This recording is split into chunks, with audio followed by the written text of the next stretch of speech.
Good evening and welcome in. LSU found themselves at home this afternoon. A trip to Tuscaloosa and a loss at the hands of the Tide put a damper on what was a great month in the state's capital. But you have to have a short memory when another team you hate comes to town. And this one meant a lot. Why? The winner gets 24 carats of gold in shoe form. Odd, but awesome.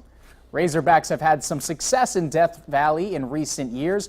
First half, these two were keeping the offense under wraps. Goal line punch in to lock it up at 7. But in the second half, they were playing no games in this game. Tigers roll the dice with Darius Geis, and hey, that was so nice, they had to run it twice. He's going to tap the right trigger on his Xbox controller, and he's going to zoom on by.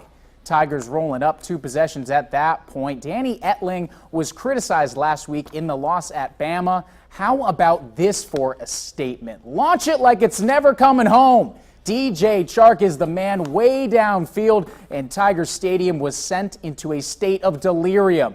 Stay in school, kids. English class is a good time. 33-10, your final. Mr. Raspy talks about keeping the boot on campus.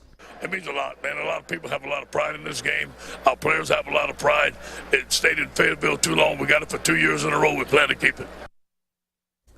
To the Cajuns, Coach Hudspeth giving the Guns a rest. Broke out some sleeves for this one. Speaking of breaking out, A.J. Brown had a game that he won't be forgetting for a while. Already up 7-0. Like, geez, dude. A closer look at the straight shimmy. Not a doctor, but he's got the house call. And later on, once more, this one's going to be, what can Brown do for you? 14 catches, 185 yards in those 2 scores. Offensively, it was an interesting day for the Cajuns. Jordan Davis made an appearance in this one and came to play. 31-yard scamper, and now some question marks at the QB spot once again. Debates are fun. This one not so much for UL. Cajuns fall 50-22 and drop to 4-5. Well, the Pelicans return home from a 4-game road trip tonight. A huge one, if I do say so myself. Winners in all but one, and that was the last one in Toronto Thursday. Tonight, they mix things up against the Clippers at the Blender. Getting the tip ready on the hardwood. First quarter, Drew is going to throw that thing on up, and Anthony Davis using every inch his mama gave him. Pels thriving early.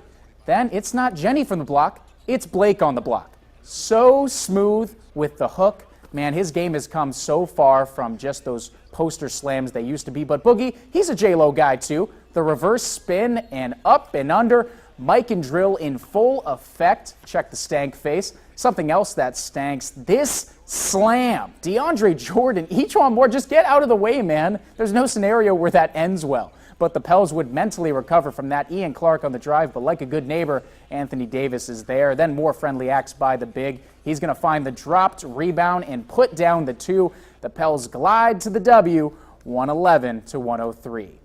And just to give props where props is due, congrats to the Turlings Catholic volleyball squad on taking home the Division II state championship. Not sure if that one holds 24 carats like that boot, but definitely one heck of an accomplishment. Trevor has a final look at your forecast next. Stick around.